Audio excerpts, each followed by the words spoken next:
नमस्कार. आपण आलेलो आहे चांदूर येथील प्रगतशील शेतकरी यांच्याकडे. कांद्याचं जी लागण चालू आहे त्यासाठी त्यांनी कोणते प्रॉडक्ट वापरले ते आपण त्यांना विचारू. सर्वप्रथम तुमचं नाव सांगा. नमस्कार, माझं नाव मोहन बाजीराव शिंदे, राहणार चांदुरी. Mobile number 869892888605. तर मी कांद्याला बेसल डोस साठी PSR इकरी 25 किलोच्या 2 बॅग आणि विन्सॉल्पी इकरी 3 किलो त्या प्रमाणात बेसल डोस आणि निंबोळी पेंट 50 किलो इकरी असा हा सगळा बेसल डोस वापरतो आहे यावर्षी.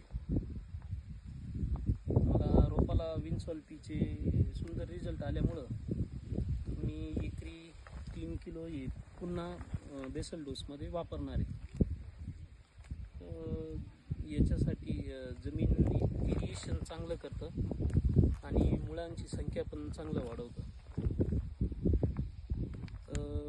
महाराष्ट्रातील शेतकऱ्यांना मी सांगू इच्छितो त्यांनी PSR आणि विन्सॉल्पी जरी बेसल डोसला नाही, परंतु आपलं टरगा गोल झाल्यानंतर आंबवणी झाल्यानंतरच्या पाण्याला टाकलं गेलं पाहिजे.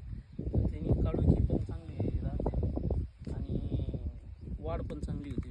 जिथं आपण 1840 सारखा असा वापर करतो त्याच्यापेक्षा हे विन्सॉल्पी आणि PSR हे याचा वापर करावा. तर एकरी किती वापरले तुम्ही? एकरी 25 किलोच्या 2 बॅगा घेतल्या PSR. म्हणजे यांनी 50 किलो प्रति एकर आणि विन्सॉल्पी 3 किलो प्रति एकर असं बेसल डोसला घेतलेलं आहे. आणि त्यानंतर साधारणतः दुसऱ्या पाण्यानंतर परत घेतल्यानंतर ते उत्पादन पण चांगल्या पद्धतीने वाढतं असं यांचं मत आहे आणि यांना तसे रिझल्ट पण आलेले बऱ्याच शेतकऱ्यांना या गावातील, त्यामुळे हे वापरत आहे.